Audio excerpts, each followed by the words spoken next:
Welcome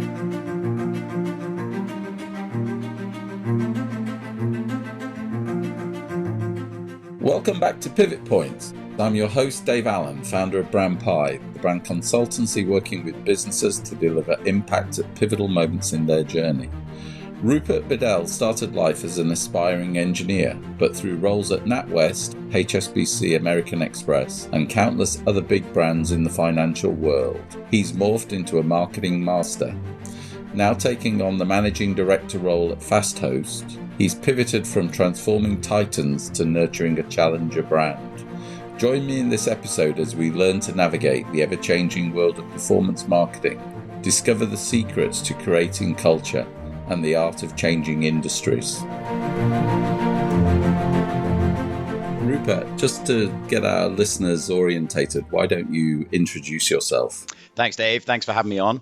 So I'm Rupert Bedell. I'm Managing Director of Fasthosts Internet. I'm a fairly seasoned B2B marketer of 28 years. And I've worked for some of the largest financial services brands, among them American Express, Barclays, HSBC, Natwest, and also been a CMO in multiple companies. And I've recently transitioned into a managing director, a general management role in the tech industry. So delighted to be on here to talk about my journey. Brilliant. So let's go back to the beginning. How did you get into finance? I saw you did a degree in engineering. And that's not a logical leap. Yeah, it's how does anybody get into finance? I don't think very few people sort of set out when they're 5 years old and say, I want to be, a manager in a bank. Yeah, engineering was a choice. I was at university in the mid 90s in Dublin, so I'm an Irish native. You might have picked up on that. Engineering was a tough gig. It's a 4-year degree, very maths oriented. I sort of scraped through that like I have done in a lot of things in life, getting by with the minimum amount of work to get the result that I needed. But as I graduated from engineering, it was clear to me that it was, as a career, there wasn't a very clearly defined path through it. You sort of, back then, you wrote to the county council and hopefully got a job as at the lowest rung of the ladder, and then waited for your boss to die and then sort of move up 20 years later and so on. So I wasn't massively enamored with engineering, having studied it for 4 years, and didn't see a career in it, to be honest. Having said that, I didn't know what I wanted to do, like most people who leave university. And a brother of a friend had joined Barclays and joined their graduate program and gone over to London, and it seemed like a fantastic adventure. Barclays was one of the banks doing the recruitment rounds in Dublin in the 1990s, and I was lucky enough to get through the interview process, and I felt like that was the best alternative available to me at the time. What I thought would be probably 1 or 2 years adventure in London. 28 years later, I'm still here in the UK. But yeah, that was how I got into it. And it was a very general, graduate program at the time. It was 4 years long, so a lot of investment in graduates. I don't think you see graduate programs of 4 years these days. And it took you all over the bank. So they literally sort of put you into frontline operations straight away. You're sort of 21 years old, and they thrust you into a banking environment where you're the manager of the bank for a week or two, trying to deal with people who've lost their cards or their checkbook, or we've debited them, or their loans backfired or whatever, and you've got no experience, and you're dealing with customers coming in, and there's nowhere to turn. So it's a steep learning curve, but yeah, it was a good one. No, my last guest, Sophie Devonshire, the CEO of the Marketing Society, we talked a lot about the quality of graduate training programs back in the 80s and the 90s, and how much effort companies put into that. I mean, you must have benefited greatly from that training, and somehow you felt the passion for marketing, because you would have done lots of different things. Was that where you discovered marketing? Because I was very similar to yourself. I did chemistry and decided very quickly I didn't want to spend my life in chemistry, and then joined Kodak on a similar program when Kodak was Kodak, and then discovered this thing called marketing, and I just have loved it ever since. What's your story there? Yeah, very similar. So it is, as I say, it was a 4-year program, and you did sort of 9 to 12 month attachments in completely different parts of the business. A lot of the graduates at the time knew what they wanted to do. They wanted to get into corporate finance, and that was quite straightforward for them. I sort of moved around from sort of frontline customer services. I then developed the idea that I wanted to work in IT. And this was around the time where you had Y2K projects and things like that. And so my next attachment was up in Cheshire in the bank's IT headquarters, and then quickly developed the idea I didn't want to work in IT either. And then the third one, I kind of got bumped into marketing as was. And I say marketing as was, it was very different to marketing today. So this was all about, branch posters and campaigns and maybe some radio advertising, print, DM, stuff that we don't really do these days. And I was just thrilled with it. I found it really interesting. It was a good creative outlet. I didn't realize that I was quite a creative person up to that point, but I really enjoyed that side of it. And just the energy and the buzz around marketing and the ability to do something and then see a reaction and a result. All of the jobs I'd been in up to that point had been quite strategic, kind of head office-y type roles. And you didn't really see the output of your work. Whereas in marketing, we were running kind of day-to-day campaigns, getting out to the branches, briefing sales teams. They would go and do the kind of one-day campaign, and then you'd see the results on the back of it. So I found that fantastically exciting. And that was a penny drop moment for me. I thought, well, this is what I want to do, right? So it's marketing in financial services. So yeah, that's kind of how I found my way to it. No, I mean, that's quite a pivotal moment in anybody's life, because you've been on quite a logical path through engineering and then coming into finance. And then you suddenly find you've got the magic of creativity and you can bring those two skills together. And you suddenly find you're excited and you've got the drive to do that. What made you realize you got the creative side to do marketing? I think when I first got exposed to advertising, ad agencies, creative campaigns, what made a good campaign, what was a poor campaign, this really fascinated me. And I was lucky enough to work with some very strong marketers back in those days that I was able to learn from and pick up stuff from. And I think being exposed to marketing agencies as well, you'd imagine a company like Barclays has some top of the range advertising agencies that it works with. Yeah. BBH was the incumbent ad agency at the time, and one of the best ad agencies in the UK. So being able to go along, I was quite a junior marketer back then, but to be able to go along and sit in on the meetings and really understand what made great ads, just really interesting to me. And then you shine a light back on all the work that the bank is producing. And I soon after that, I was able to work in a global advertising role and work with a lot of countries, Barclays brands in those countries, and really analyze their advertising and their media agencies and their media strategy, and be able to pick holes in where they could be made better. And I found that just a really fulfilling place to work, being able to bring best practice from one market and roll it out in another market. So, and you say you had good guidance. Who sort of, from a mentoring point of view, did somebody take you under their wing and teach you the basics of marketing, or was that a Barclays program? Yeah, no, it was more to do with the individuals, actually. So the Barclays program kind of moved you around and exposed you to different work. There was a line manager I had early on in my career, a guy called Martin McGovern, who was a kind of seasoned ad guy, and he was brilliant. I just learned so much from him. He had a brilliant way of just simplifying the approach to marketing. And he used to ask me, every time we looked at a campaign or he analyzed a piece of work from a market, he'd boil it back down to 3 questions. Who's your target market? What are you trying to say? And what do you want them to do? And I find myself repeating those 3 questions even now when I'm talking to marketeers in my organization and say, well, hang on, just wind back a little bit. Who's our target, right? Do we understand? What are we trying to say in this piece of advertising? And what do we want them to do? And whether it's a TV ad or whether it's a piece of internal comms, I find that quite useful to keep coming back to. And there was a whole ton of other stuff I learned, but those kind of 3 things stick in my mind from my time with Martin, who I'm still in touch with today. He's a very good kind of sounding board. I think these informal mentors that you keep throughout your career are invaluable. Yeah. And when you were learning the skills of marketing, did you start to think about the Barclays brand and what that stood for? And you got exposed to the bigger 50,000 foot Barclays brand and the impact your communications was having on it. Was that the first exposure to the brand world as well? Yeah, it kind of was. And actually at the time we had quite a clear brand strategy in Barclays, and really kind of boiled it down to 3 things. So the Barclays brand, wherever you were in the world, needed to advocate heritage, innovation, and expertise. Now, look, those are pretty generic things, and you probably, if you cut any bank in half, you'd see some of those words attached to its brand mission. But at the time, it was quite forward thinking, because it was just three things: the heritage, obviously, because it was a British brand with hundreds of years of history, and that was meaningful in a market where you had lots of new entrants, a lot of supermarket bank brands, etc., etc. The innovation, Barclays has always been, relatively strong on innovation, so we felt that was something that we really needed to get across. And the financial expertise, again, quite a different environment. If you go back to, this would have been the early noughties when I was working in Barclays. I've written one or two articles about this because it was a fantastic time to be working in marketing in financial services.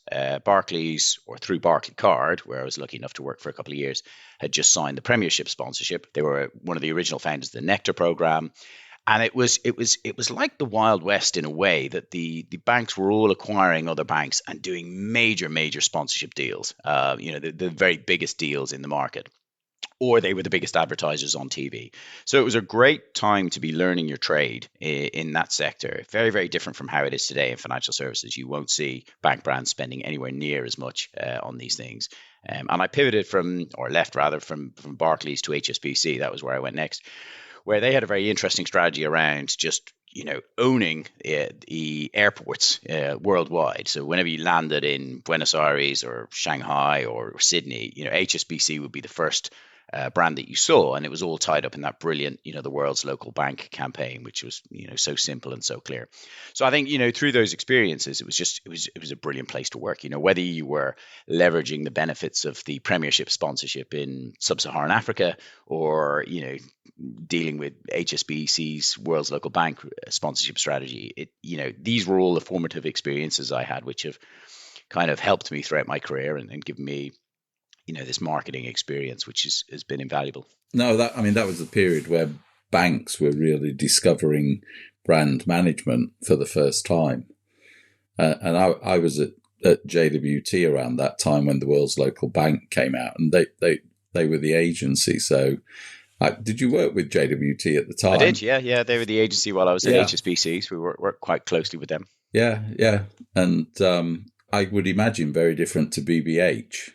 That would be a pivotal moment from an advertising perspective, I guess. Yeah, definitely. And it was interesting contrasting the teams and the styles from BBH, who I'd worked with for probably 5 or 6 years previous to that, to then working with JWT at HSBC. And then a little later on in my career, I was at RBS Natwest for 4 or 5 years. I ran B2B marketing for them. And it was M&C Saatchi. So, between those three experiences, you've got three of the kind of leading ad agencies in the UK. So, fantastic. And then to go into NatWest at that point, having had the Barclays and HSBC experience, it's quite a valuable thing to be able to come into an organization and say, well, this is what Barclays have been doing with BBH, and this is how they work, and this is how HSBC work with JWT. And so that was, you go into a company where most of the people are quite long tenure. I think, I probably didn't realize how valuable that insight was when I went into the organization, that I was able to, to add to those meetings. No, that's an incredible sort of experience. And in that time, how was marketing treated by the board? Was the executive leadership team appreciative of marketing? Were the marketing people, did they have access to were you on the marketing people on the executive leadership team, or was marketing seen as something on the side? Because I've watched marketing as a function be elevated to the boardroom, and then it seems to have dropped away over the last 20 years as a function that's seen as strategically important at the leadership level. I'm just interested to get your perspective on how the banks were thinking in those days. Yeah, it was a bit like today. It was going through cycles. And I would say even in that period, and we're talking about a sort of 8-10 year period when I went from Barclays through HSBC into NatWest, very cyclical in terms of a new CMO comes in, suddenly gets elevated to board level within the bank, a lot of confidence and investment behind a campaign idea or a brand repositioning. But it would typically last 12 to 18 months. And then marketing, the CMO might move on or be replaced. Marketing gets relegated back outside the board and is seen as just a kind of, a bit of value add to sales. And then the cycle would rinse and repeat. And, for better or worse, that's kind of continued up to today, albeit I think marketing has a much broader scope now. A CMO has, very different pressures than it would have had back then. And it's much more to do with performance marketing and investment and ROI and, being much more financially and commercially astute. So I think the demands on a modern day CMO versus, the period I'm talking about 20 years ago, really, really different. I think back then it was really about being a center of creative excellence, a hub for new ideas, energy, innovation, sponsorship, but very little held to account in terms of return on investment.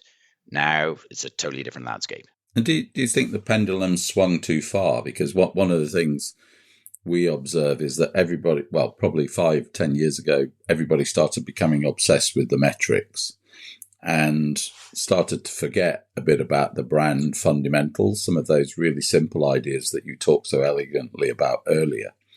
And that focus on sort of ROI and metrics and social media clicks has almost made a lot of businesses forget that you've still got to build the brand foundations. You've still got to get those fundamentals in place.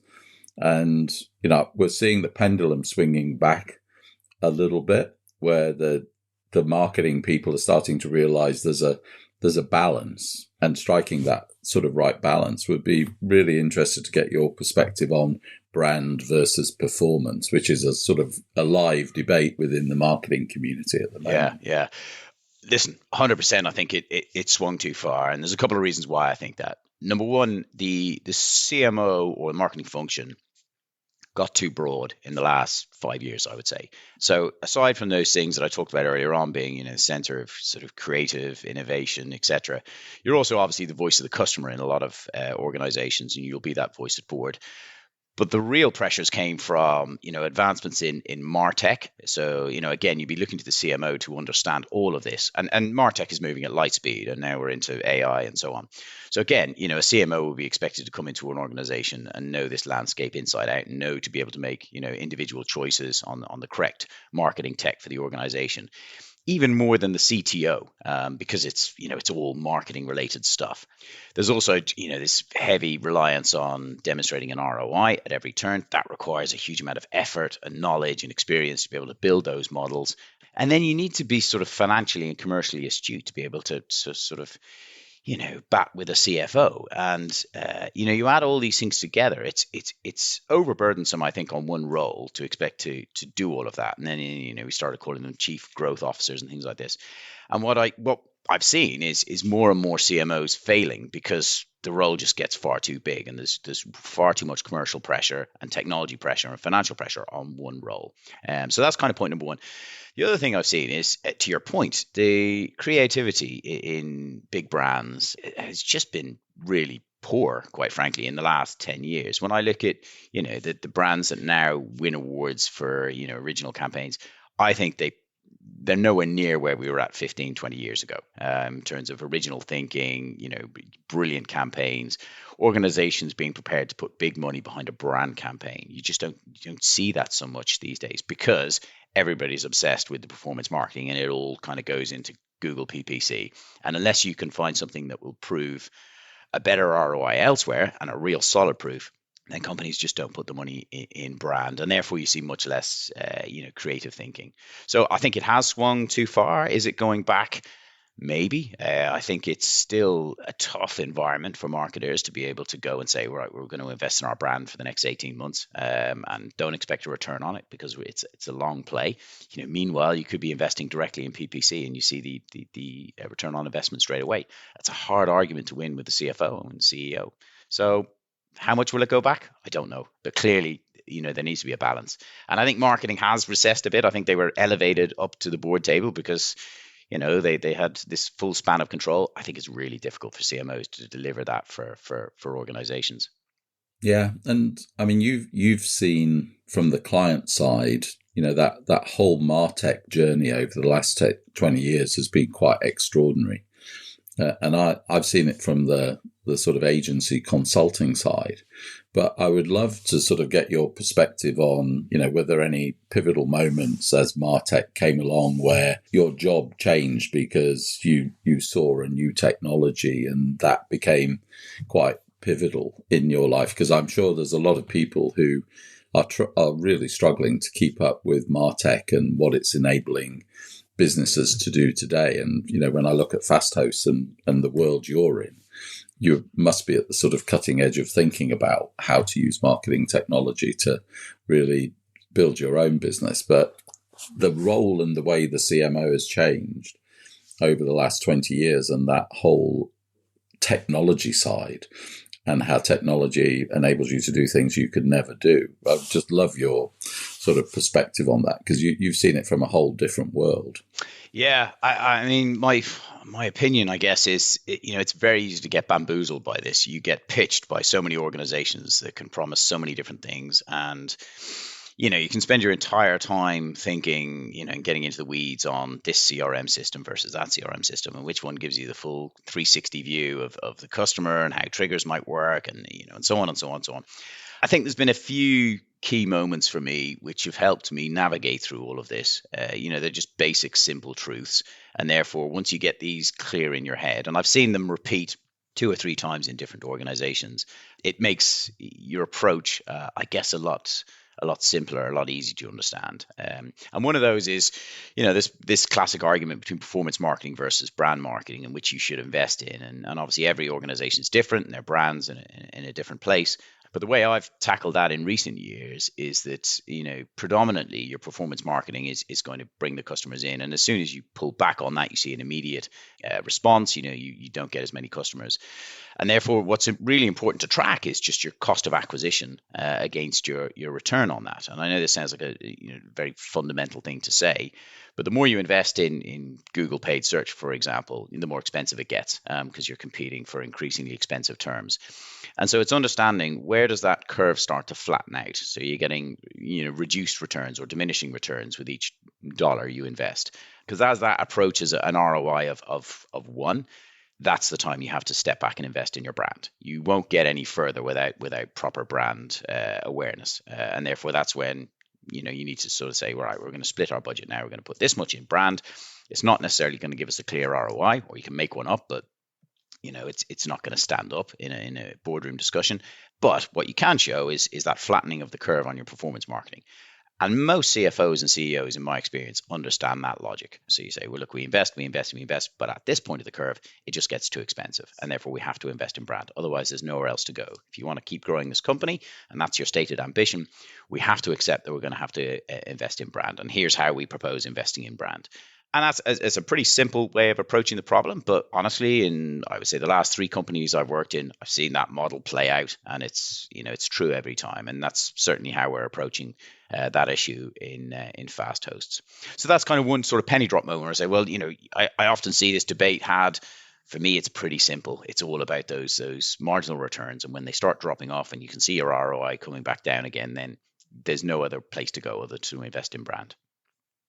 No, and you've worked for some really world famous, world class brands, and now you're building a brand in Fasthosts, and that's a different world. And I know I've gone from sort of J. Walter Thompson to my own company, Brand Pie, and nobody's ever heard of Brand Pie. And you've got to sort of go right back to the fundamentals and the basics and start building a brand. And, Fasthosts is a fast-growing company. How have you approached, have you taken the learnings from working for world-class brands that have established their awareness levels and have lots of familiarity, favorability, to working for a business that is building a brand? And I know you have like 250,000 customers now. So how is that working, and how are you finding, what's different about the big world versus the fast growth world?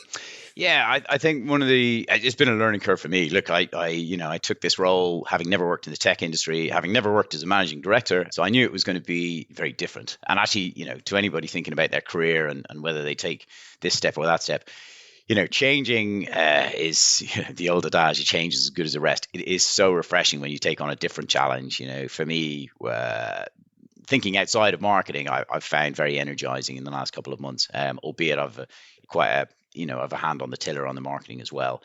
And what's different about this? I would say, blimey, price elasticity in the market. I've never seen anything like it. So you're working in financial services, you're aware that there's a lot of customer momentum, as in, when a customer moves their entire banking arrangement, particularly their business banking arrangement, it takes a lot for them to move. So you might not be the cheapest, you might not have a great service, and yet there's always this customer momentum that sticks with you. In the industry I'm in at the minute with Fasthosts, we make a small change to not even our price, but the way that we price. Oh my goodness, you lose 50% of your customers overnight. So it's incredibly sensitive, incredibly elastic, which makes it very exciting then, because you tweak and change things and you see a reaction immediately. So it's highly competitive, and we compete with the likes of GoDaddy, Hostinger, Amazon Web Services at the upper end. So everything from domains to website builder, email, and so on and so on. So that's key. I think as I came into the job, to go back to some of the things I learned early on in my career, the questions I was asking, unsurprisingly, who's our target? What are we trying to say to them? What do we want them to do? And the answers to those were a little bit, they changed over the last 12, 18 months, and it wasn't entirely clear what our brand USP was going into market. We'd always been successful. We were sort of positioning more to the kind of tech industry, so seen as a brand that was more suitable for tech experts. But that wasn't necessarily where we were winning. And that was my challenge back to the business is I'm not entirely sure we've got this right, because if we go back to where we're winning business, it's not necessarily in that segment. And what I was seeing was we were being a lot more successful in the mass market, so in the kind of B2C or very small B2B. And therefore, I wasn't convinced we'd got our target right. But what did we want to say? Again, we were extolling our expertise more than anything else. And yet we're really competitive on price, one of the cheapest in the market. And we have this incredible service at Fasthosts, which we weren't really shouting about. One of the best Trustpilot scores in the industry, really high NPS. And the way that we kind of dealt with customers, I hadn't seen any organization do that before. Just the patience, the empathy, 24/7 telephone support. So, if your website goes down at 4 a.m., you could actually call through and speak to somebody here. No other competitor in the market that we're aware of could do that. So, again, coming back to marketing, is why aren't these things in our USP? I don't see this written down anywhere in our brand strategy. These are the things that we should be going out to market with. And nobody really internally disagreed with that. I think up to that point, we hadn't necessarily asked the questions in that way. So really, but the 6 months that I've been here have been a lot about establishing who our target is, establishing what we want to say, and ultimately what are we trying to push? What do we want these people to do?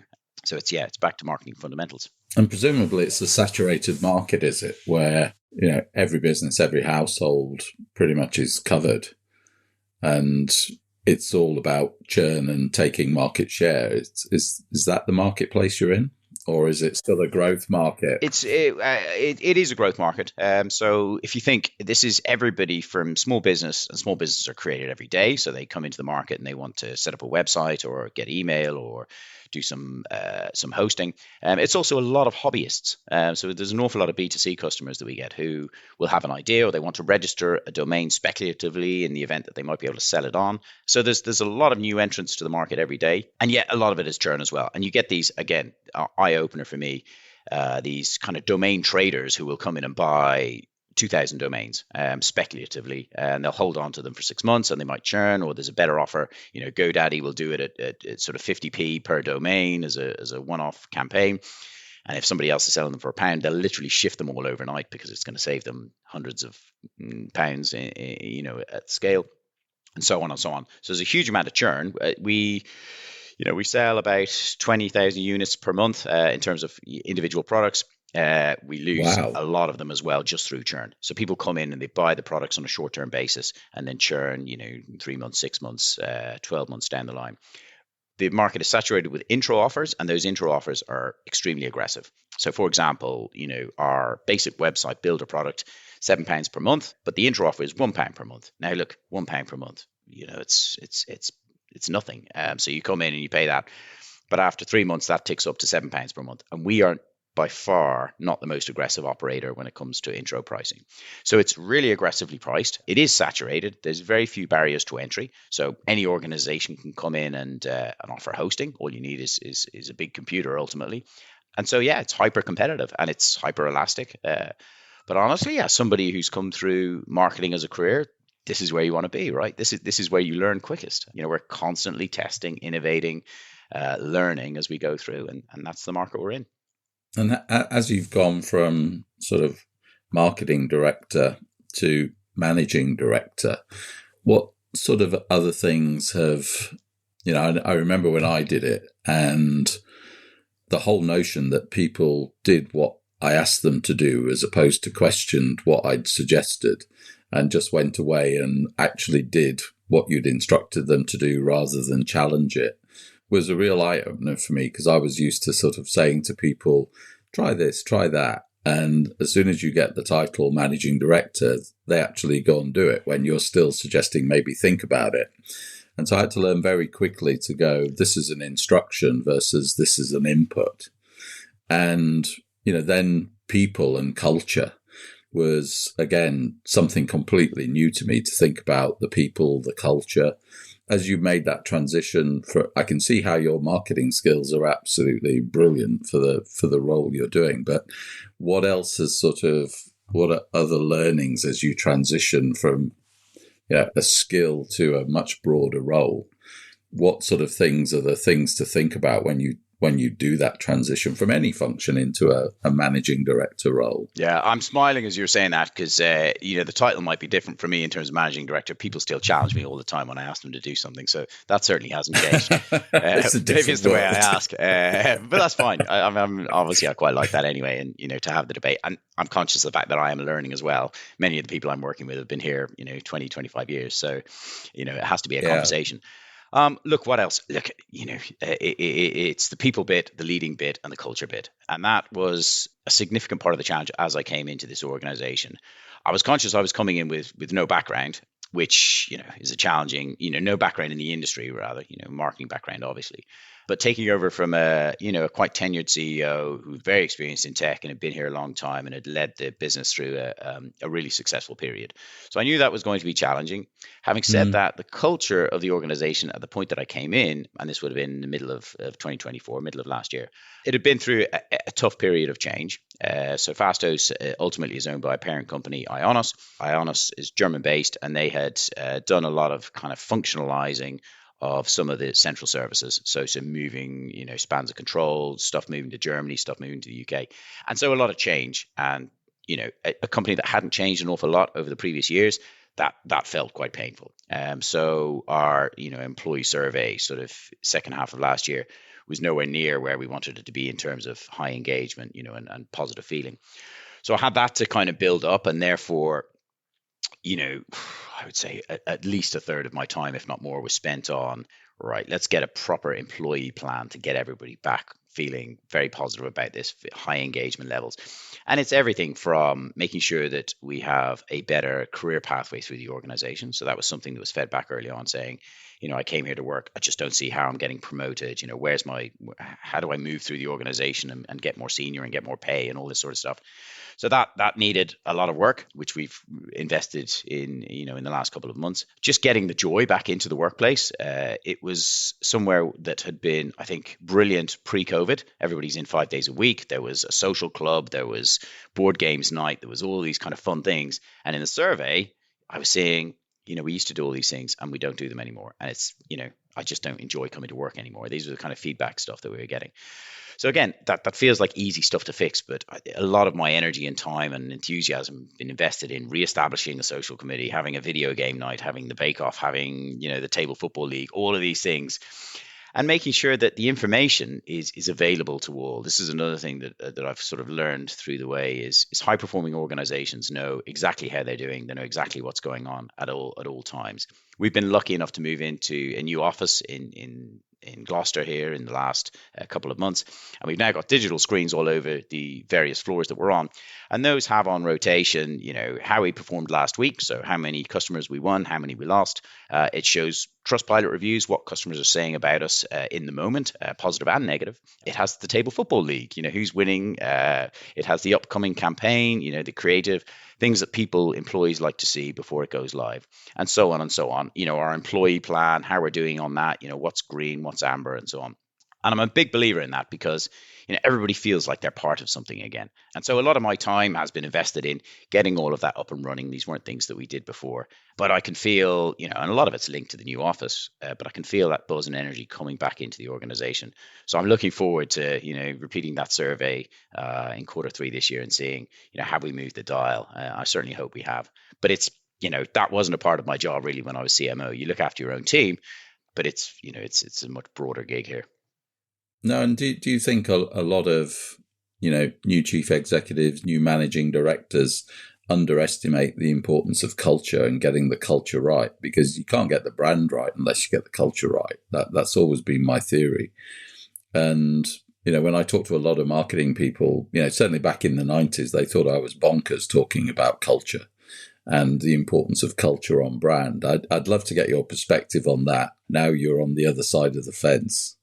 But it sounds like you figured it out really quick and sorted it. But love to get your perspective on whether that was a pivotal learning for you. I don't know if it was necessarily a learning in this role. I'd always sort of felt it, as somebody who's spent their formative years in brand and brand strategy. Your brand is your culture, right? So, what your people are like, what you deliver, what the customer touch points feel like, that's ultimately your brand. And there's no point pretending to be something that you're not. And so whenever I look at a brand strategy, you sort of peel it back to, well, does that really reflect how the organization is? Otherwise, it's a false brand in my view. Something that I'm working on a lot internally at the moment is, we've asked those three questions. We've got a brand strategy that's emerging, but this brand strategy is all about what's inside Fasthosts. So, one of the key USPs we have is, we're a people-driven organization. You can get through to an expert on the phone any time of the day or night, and those experts are brilliant, and they'll stay on the phone as long as they need to solve your problem. That's a brand promise, but it's a reflection of what we've got internally in terms of people who've worked here for 25 years and know this stuff inside out and are brilliant, customer service operators. So all these things are coming together. That internal culture, actually, people really believing in the organization and the brand. And then nothing excites, I think, internal colleagues more than seeing what that looks like externally as a brand piece of advertising. And so I'm looking forward to sharing some new ad concepts internally, which are quite challenging. That they're poking at our competitors and saying, GoDaddy, wish you were like this, but you're not. In terms of what we can deliver. And so, I remember being a junior marketer and seeing some of this stuff at Barclays and getting really excited by it because I could see that the advertising, the brand was going to be a lot more challenging, a lot more powerful. There was a saying that was said to me way back in my career. It said, act like you're number two, even if you're number one. And it was, there was examples from things like Virgin Atlantic poking fun at British Airways and so on, and all these sort of brilliant challenger campaigns. And I thought I really liked that. So even if you're number one in the market, still have that number two mindset where you're challenging, you're pushing it with competitors. And so I'm encouraging us to be a lot bolder in our advertising message and not be afraid to go and punch above our weight. We should be a challenger brand in this market. We're absolutely. We're a relatively unknown brand. We're less than 15% market share. We should absolutely go out there and be a challenger brand. Yeah. And when you stood up in front of people and you started to talk about culture, how did that make you feel? Did you find getting them to go with you and believe you, and maybe there's a bit of cynicism, I'm suspecting, there with the workforce when you came on board?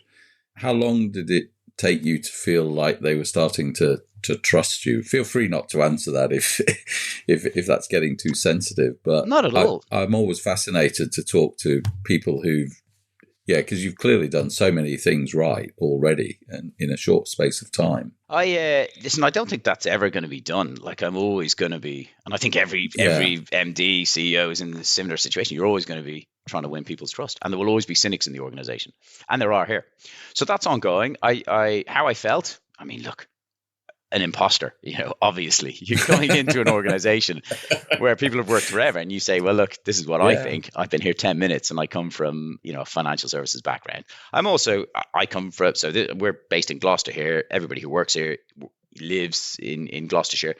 I live in London and I come here 4 days a week. And so, it is impossible to feel more of an out-of-towner than myself.